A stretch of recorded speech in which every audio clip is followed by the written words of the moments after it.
Hello friends, welcome to Saritha Vinu life style. Friends, இன்றைக்கி நம்ம என்ன வீடியோ பார்க்க போகிறோம் அப்படின்னா, சூரம்பாடுக்கு அப்புறம் ஆராட்டுன்னு ஒரு ஃபங்க்ஷன் வந்து மயிலாடியில் நடக்கும். அந்த ஆராட்டுக்கு வந்து எப்படியெல்லாம் நாங்கள் கிளம்பி போனோம், அந்த கூட்டம்லாம் எப்படி இருக்குது, அந்த ஃபங்க்ஷன் எப்படி நடந்துச்சு அப்படிங்கிற வீடியோ தான் உங்கள் கூட ஷேர் பண்ணிக்க போகிறேன். அதுக்காக கிளம்பிகிட்ருக்குறோம். நானும் என் பொண்ணும் வந்து மேக்கப் போட்டுட்ருக்குறோம். நம்மளோட மேக்கப் வந்து எப்படி இருக்கும் அப்படின்னா, மேக்கப் போட்ட மாதிரியும் இருக்கணும், போடாத மாதிரியும் இருக்கணும். அப்படி தான் நாங்கள் பண்ணுவோம். என்கிட்ட இருக்க மேக்கப் செட் வச்சு பொண்ணுக்கு எனக்கு தெரிஞ்ச மாதிரி மேக்கப்லாம் போட்டு விட்டுட்டு, அப்படி நானும் லைட்டாக போட்டுட்டு நாங்கள் வந்து கிளம்பிட்டோம். ஃப்ரெண்ட்ஸ், இதுவரை பார்த்திங்கன்னா நம்மளோட சேனலில் என்னோடய ஃபேஸை வந்து ரொம்ப காட்டி நான் வந்து வீடியோ போட்டது கிடையாது. ஏன்னா என்னோடய ஹஸ்பண்ட், பிள்ளைங்க அந்த மாதிரி வந்து நான் காட்டுவேன் வீடியோஸில். ஆனால் என் ஃபேஸ் மட்டும் காட்ட மாட்டேன். ஏன்னா என் ஃபேஸை பார்த்து ஏதாவது குறை சொல்லிடுவாங்களோ அப்படிங்கிற ஒரு பயம் இருந்துச்சு. இப்போ வந்து ஒரு தைரியம் வந்திருக்கு. என்ன அப்படின்னா, நான் அன்றைக்கி ரோட்டில் வந்துட்டு இருக்கும்போது பார்த்திங்கன்னா, என்னோடய சப்ஸ்கிரைபர் ஒருத்தங்க எங்கள் ஊர் தான், ஆனால் அவங்களே எனக்கு தெரியாது. கங்கான்னு ஒரு அக்கா, அன்றைக்கி தான் ஃபஸ்ட் டைம் வந்து மீட் பண்ணேன். அவங்க வந்து சொன்னாங்க, உங்களோட எல்லா வீடியோஸும் நான் வந்து பார்ப்பேன், எல்லார் ஃபேஸும் காட்டுறீங்க, ஏன் உங்களோட ஃபேஸ் மட்டும் காட்டலை அப்படின்னு வந்து சொன்னாங்க. நான் இந்த மாதிரி சொன்னப்போ, எவ்வளோ ஒரு வந்து தைரியமாக பண்ணுறாங்க, உங்கள் ஃபேஸ் காட்டினா ஒன்றும் இல்லை, நீங்கள் தைரியமாக பண்ணுங்க அப்படின்னு வந்து எனக்கு வந்து ஒரு ஊக்கம் கொடுக்குற மாதிரி பேசுனாங்க. அந்த அக்கா கண்டிப்பாக நான் இந்த வீடியோஸும் பார்ப்பாங்க. பார்த்தீங்கன்னா கங்கா அக்கா, இந்த வீடியோஸ்க்கு கீழே நீங்கள் கமெண்ட் பண்ணுங்கள். அப்புறம் ஃப்ரெண்ட்ஸ், நாங்கள் வந்து கிளம்பி வீட்டிலேருந்து மயிலாடி ஆற்று கரெக்டாக வந்துவிட்டோம். இங்கே வச்சு தான் நமக்கு வந்து முருகப்பெருமானுக்கு ஆராட்டு நடக்கும். கரெக்டாக 4:00 வந்திருந்தோம் அப்படின்னா அந்த படித்தரையில் நமக்கு இடம் கிடச்சிருக்கும். நாங்கள் வந்தது ஒரு 6:00 இருக்கும். அப்போ பார்த்திங்களா எவ்வளோ கூட்டம். நாங்கள் போய் ஃபஸ்ட்டு உட்காந்துருக்கும்போது சாமி அப்போ வரல. அதுக்கப்புறம் கொஞ்சம் நேரம் கழித்து தான் முருகப்பெருமான் வந்து குதிரை வாகனத்தில் வந்தார். ஃபுல்லும் வந்து பார்த்திங்கன்னா சிங்காரி மேளம் வந்து அடிச்சுட்டே இருந்தாங்க. அப்போது அரோகரா கோஷம் வந்து கேட்டுகிட்டே இருந்துச்சு. வெற்றிவேல் முருகனுக்கு அரோகரா, வீரவேல் முருகனுக்கு அரோகரா, அப்படி வந்து நாமங்கள் வந்து சொல்லிக்கிட்டே இருந்தாங்க. சுவாமி வந்து ஃபஸ்ட்டு வந்ததும் இதில் வந்து ஒரு ஐயப்பர் கோயில் இருக்குது பார்த்திங்களா, இந்த வாசலுக்கு நேராக அந்த காவி பெயிண்ட்லாம் கொடுத்துருக்காங்கல்ல, அங்கே வந்து சுவாமியை இறக்கி வச்சுட்டு அதுக்கப்புறம் தான் அங்கேருந்து இங்கே எடுத்துகிட்டு வருவாங்க. அதுக்காக தான் மக்கள் எல்லாருமே வெயிட் பண்ணிகிட்ருக்காங்க.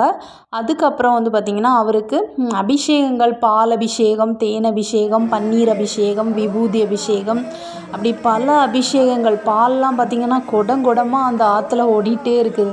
தேன்லாம் பார்த்திங்கன்னா லிட்ரு கணக்கில் வாங்கி ஊற்றுனாங்க அபிஷேகத்துக்கு. புஷ்ப அபிஷேகம், நான் நிறைய அபிஷேகங்களை சொல்லலை, அவ்வளோ அபிஷேகங்கள் வந்து சுவாமிக்கு வந்து பண்ணாங்க. அதுக்கப்புறம் லாஸ்ட்டு நம்ம ஆற்றுல முக்கி அவரை வந்து ஆராட்டுவாங்க. இந்த பொதுவாகவே பார்த்திங்கன்னா முருகப்பெருமான் இருக்கக்கூடிய இடம் வந்து செல்வ செழிப்பாக இருக்கும் அப்படின்னு சொல்லி நம்ம முருக பக்தர்கள் சொல்லி கேட்டிருப்போம். அதுக்கு ஒரு சிறந்த எக்ஸாம்பிள் பார்த்திங்கன்னா மயிலாடி தான். இந்த மயிலாடியை பொறுத்தளவில் பார்த்திங்கன்னா மருங்கூர்லேருந்து சுவாமி வந்து ஆராட்டுக்கு மட்டும்தான் வந்து அவரை வந்து ஆராட்டி நாங்கள் வந்து அனுப்பி வைக்கிறோம். அவரை வந்து என்ன சொல்ல, எவ்வளோ அபிஷேகங்கள், பூஜைகள் அந்த மாதிரிலாம் கொடுத்து நாங்கள் மயிலாடியிலேருந்து மருங்கூருக்கு வந்து குதிரை வாகனத்தில் பல சுருள்லாம் கொடுத்து மக்கள் எல்லாருமே கும்பிட்டு எடுத்து நம்ம அனுப்புகிறோம். அந்த இதில் இந்த மயிலாடி வந்து எவ்வளோ ஒரு சிறப்பாக இருக்குதுன்னு பாருங்கள். மயிலாடியில் வந்து panchayat office, C E B office, government school, அதுவே ஒரு 2-3 ஸ்கூல் இருக்குது. ஹையர் செகண்டரி ஸ்கூல், அப்புறம் வந்து பார்த்திங்கன்னா 1லேருந்து 5 வரைக்கும் அந்த ஸ்கூலும் ஒரு 2 ஸ்கூல் என்னவோ இருக்குது. அப்புறம் ஹாஸ்பிட்டல்ஸ். இங்கே மயிலாடியில் வந்து சந்தை தான் ஸ்பெஷல் பார்த்திங்கன்னா. இந்த சுற்றுவட்டார பகுதியில் உள்ள எல்லா மக்களும் வந்து மயிலாடி சந்தையில் வந்து தான் பொருள்லாம் வாங்குவாங்க.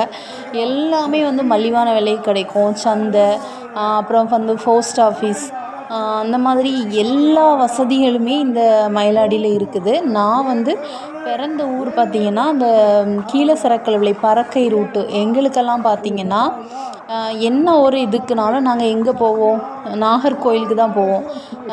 வில்லேஜ் ஆஃபீஸ் போகணும், கலெக்டர் ஆஃபீஸ் போகணும் அப்படின்னா அங்கே தான் போகணும். ஆனால் இங்கே வந்து பார்த்திங்கன்னா எந்த ஒரு இதுக்குமே 1, 2 விஷயத்துக்கு வெளியே போகணுமா இருக்கும். மீதி எல்லா ஆஃபீஸ் அந்த மாதிரி உள்ளது எல்லாமே சகல வசதிகளும் இந்த மயிலாடியில் இருக்குது. என்னை பொறுத்தளவில் இந்த முருகப்பெருமான் வரதுனால தான் இந்த ஊர் செழிப்பாக இருக்குது அப்படின்னு எனக்கு ஒரு தோணல் இருக்குது.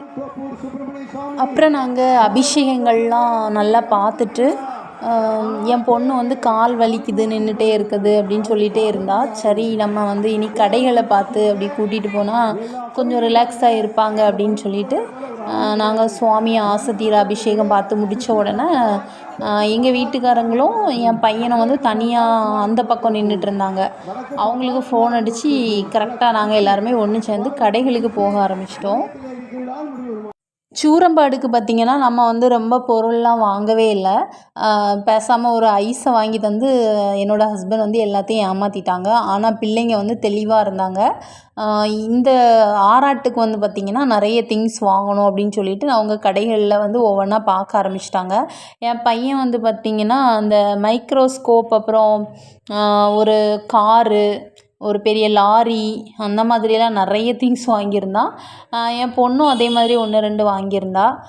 சரி சின்ன வயசில் தானே விளையாட போகிறாங்க, பெரிய பிள்ளை ஆனதுக்கப்புறம் அந்த மாதிரி விளையாடவா போகிறாங்க அப்படின்னு சொல்லிட்டு அவங்களுக்கு தேவையானதெல்லாம் வாங்கி கொடுத்துட்டோம். அதுக்கப்புறம் பார்த்திங்கன்னா நமக்கு விண்டோ ஷாப்பிங் தான்.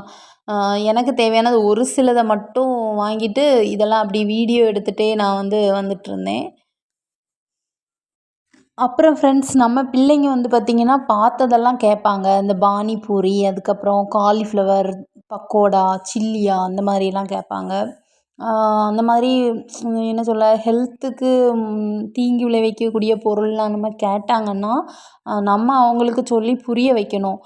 நான்லாம் முந்தி வந்து பார்த்திங்கன்னா கேட்கும்போது நாங்கள் வாங்கி தான் கொடுப்போம். ஆனால் இப்போது நிறைய விஷயம் நம்ம வந்து கேள்விப்படும்போது பார்த்திங்கன்னா அவங்க என்ன எண்ணெயில் போடுறாங்களோ, எவ்வளோ போட்ட எண்ணெயிலேயே திருப்பி திருப்பி போட்டுகிட்டே இருப்பாங்க. அதெல்லாம் நம்ம பிள்ளைங்களுக்கு ஹெல்த்துக்கு நல்லது கிடையாது. அதனால வந்து பார்த்திங்கன்னா அந்த விஷயங்களை நம்ம வீட்டிலே பண்ணி கொடுக்கலாம் அப்படின்னு சொல்லிட்டு அந்த மாதிரி விஷயங்களை அவாய்ட் பண்ணிவிட்டு எது நல்லதோ அதை மட்டும் நம்ம வாங்கி கொடுக்கணுன்னு இப்போது என்னோடய பொண்ணுக்கும் பையனுக்கும் பார்த்திங்கன்னா அதெல்லாம் வந்து வாங்கியே கொடுக்க மாட்டோம். அந்த மசாலா சுண்டல் மாதிரி வீட்டிலே பண்ணுறது, வீட்டிலே பண்ணி கொடுக்குறது அந்த மாதிரி தான் பண்ணுவோம். அவங்களுமே பார்த்திங்கன்னா இது கேட்டால் வாங்கி தரமாட்டாங்கன்னு சொல்லிட்டு அவங்க கேட்குறதும் இல்லை. ஐஸ்கிரீம் வாங்குவோம். ஏன்னா அது வந்து நம்ம வெளியே தான் வாங்க முடியும். பிள்ளைங்க வந்து ஐஸ்கிரீம்னாலே ஆசைப்படுவாங்க. அதனால் ஐஸ்கிரீம் கேட்டால் வாங்கி கொடுத்துட்றது. மற்றபடி அவங்களுக்கு என்ன தேவையோ அதை பார்த்து ஒவ்வொன்றா வாங்கி கொடுப்போம். அப்புறம் ஆராட்டு முடிஞ்சோடனே பார்த்திங்கன்னா நாங்கள் வீட்டுக்கு வந்துட்டோம். அங்கே வந்து பார்த்திங்கன்னா சுவாமிக்கு வந்து அலங்காரம்லாம் நடந்துகிட்ருக்கோம்.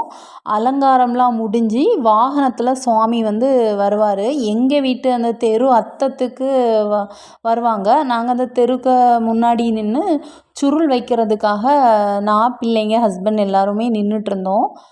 வாகனம் வந்து அங்கே தள்ளி வந்துட்டு இருந்துச்சு.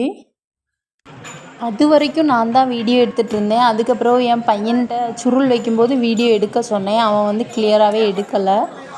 அவனுக்கு தெரிஞ்ச மாதிரி எடுத்து வச்சுருக்கிறான். அதை தான் நான் வந்து வீடியோஸில் வந்து போட்டிருக்கிறேன். சாமி இப்போ வந்து பக்கத்தில் வந்துட்டார். நாங்கள் வந்து சுருள் வைக்கிறதுக்காக தாம்பூலத்தை கொடுத்துட்டோம்.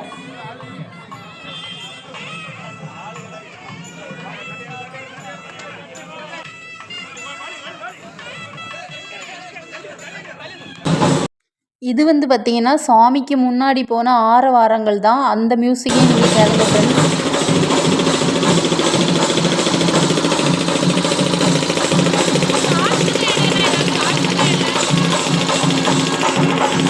சுவாமி வாகனத்தில் வந்துட்டு போனதுக்கப்புறம் நாங்கள் வீட்டுக்கு வந்துட்டோம். வீட்டுக்கு வந்து அந்த தீபாராதனை வந்து அணையாமலே இருந்துச்சு. அப்படியே வீட்டுக்கு கொண்டு வந்துட்டோம். அப்புறம் வந்து பார்த்திங்கன்னா நாங்கள் சுவாமிக்கு வந்து ஒரு மாலை போட்டிருந்தோம். அது இந்த மாலையை விட சின்னது தான்.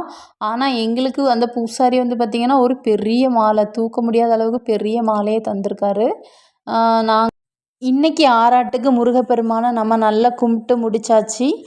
இந்த வீடியோ இதோட முடியுது. இந்த வீடியோ பிடிச்சிருந்தா ஒரு லைக் பண்ணுங்கள், சப்ஸ்கிரைப் பண்ணுங்கள் ஃப்ரெண்ட்ஸ்.